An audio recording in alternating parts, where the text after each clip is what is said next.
કે સુરેન્દ્રનગરના ધાંગધ્રામાં રહેતા સુખદેવ ગિરી ગોસ્વામીના લગ્ન જાગૃતિ નામની મહિલા સાથે થયા હતા.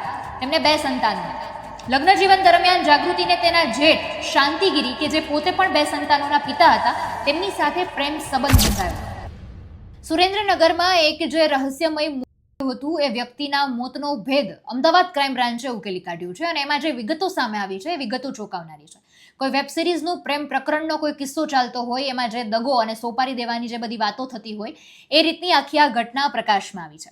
સુરેન્દ્રનગરના ધાંગધ્રા તાલુકાના સોલડી ગામમાં થયેલી શાંતિગીરી ગોસ્વામીની રહસ્યમય હત્યાનો ભેદ અમદાવાદ ક્રાઇમ બ્રાન્ચે ઉકેલી કાઢ્યો છે. આ ગુનામાં સામેલ જાગૃતિ અને તેના પ્રેમી કાંતિ ઉર્ફે ભરત સાબરિયાની ધરપકડ કરવામાં આવી છે. ઘટના આખી એવી છે કે સુરેન્દ્રનગરના ધાંગધ્રામાં રહેતા સુખદેવ ગિરી ગોસ્વામીના લગ્ન જાગૃતિ નામની મહિલા સાથે થયા હતા. તેમને 2 સંતાનો હતા. લગ્ન જીવન દરમિયાન જાગૃતિને તેના જેઠ શાંતિગીરી કે જે પોતે પણ 2 સંતાનોના પિતા હતા તેમની સાથે પ્રેમ સંબંધ બંધાયો હતો. બદનામીથી બચવા માટે જાગૃતિ અને શાંતિગીરી પોતાના સંતાનોને ત્યજીને ત્યાંથી ભાગી ગયા હતા અને સોલડી ગામે તેઓ રહેવા માટે આવી ગયા હતા. બીજી તરફ સુખદેવગીરીએ પત્ની કે ભાઈની શોધખોળ કર્યા વિના જ સંતાનોનો ઉછેર શરૂ કરી દીધો હતો. પણ પછી આ દિશામાં થાય છે એવું કે ટ્રક ડ્રાઈવર તરીકે કામ કરતા શાંતિગીરી વ્યવસાયને કારણે 20 થી 25 દિવસ ઘરની બહાર રહેતો હતો અને આ જ દરમિયાન સ્થાનિક સ્તરે અન્ય પુરુષો સાથે પણ જાગૃતિને સંબંધો બંધાઈ ગયા હતા. શાંતિગીરીએ પોતાના જ સાથી ડ્રાઈવર મિત્ર કાંતિ ઉર્ફે ભરતલાલજી સાબરિયાને એકલો હોવાના કારણે પોતાના ઘરે રહેવા બોલાવ્યો હતો અને શાંતિગીરીની ગેરહાજરીમાં જ જાગૃતિ અને કાંતિ વચ્ચે પ્રેમ સંબંધો શરૂ થઈ ગયા હતા.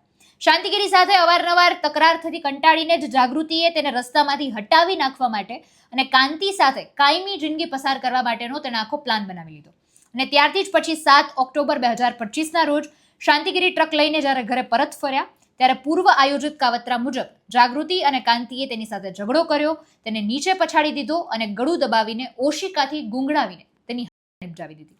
હત્યાની રાત્રે જ જાગૃતિ તરફ આકર્ષાયેલો સ્થાનિક યુવક દીપક તેને મળવા માટે પહોંચી ગયો. જાગૃતિ અને કાંતિ લાશને નિકાલ કરવા માટે દીપકની મદદ લીધી અને તેમણે તેમના અન્ય એક મિત્ર લલિતની ગાડી મેડિકલ ઇમરજન્સીનું બહાનું બતાવીને મેળવી હતી. આ ગાડીમાં શાંતિગીરીના મૃતદેહને સુરેન્દ્રનગરની કેનાલ સુધી લઈ જવામાં આવ્યો અને ત્યાં એને વહાવી દેવામાં આવ્યો.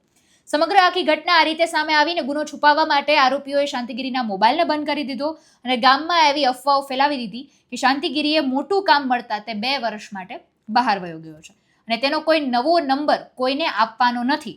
આ રીતે વાત કરી દીધી અને પછી તે લોકો સોલડી ગામે રહેવા માંડ્યા હતા. આશ્ચર્યજનક વિગત ત્યારે સામે આવી કે જ્યારે તેના 1.5 વર્ષ પહેલા જાગૃતિએ શાંતિગીરી અને કાંતિના કોમન મિત્ર યુનુસ મેમણ એને શાંતિગીરીની કરવા માટે 25,000 રૂપિયાની સોપારી આપી હતી. પણ યુનુસ કરવા ન માંગતો હોવાથી તેને શાંતિગીરી ઊંઘતો હતો ત્યારે તેના ફોટા પાડીને જાગૃતિને મોકલી દીધા હતા અને પૈસા પડાવી લીધા હતા.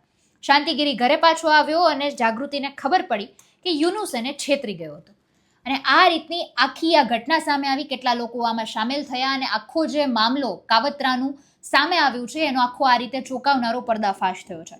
હાલ આ ક્રાઇમ બ્રાન્ચે મુખ્ય બંને આરોપીઓની ધરપકડ કરી આગળની કાર્યવાહી પણ હાથ ધરી છે અને સ્થાનિક પોલીસને સોંપવાની તજવીજ પણ હાથ ધરી દીધી છે. જ્યારે દીપક અને લલિત પોલીસ માટે મહત્વના સાક્ષી બન્યા છે. સમગ્ર મુદ્દાને અને આખો જે આ વળાંક આવ્યો છે કેસમાં દરેક જગ્યાએ ને તમે કઈ રીતે જોવો છો એ કમેન્ટમાં જણાવજો. નમસ્કાર.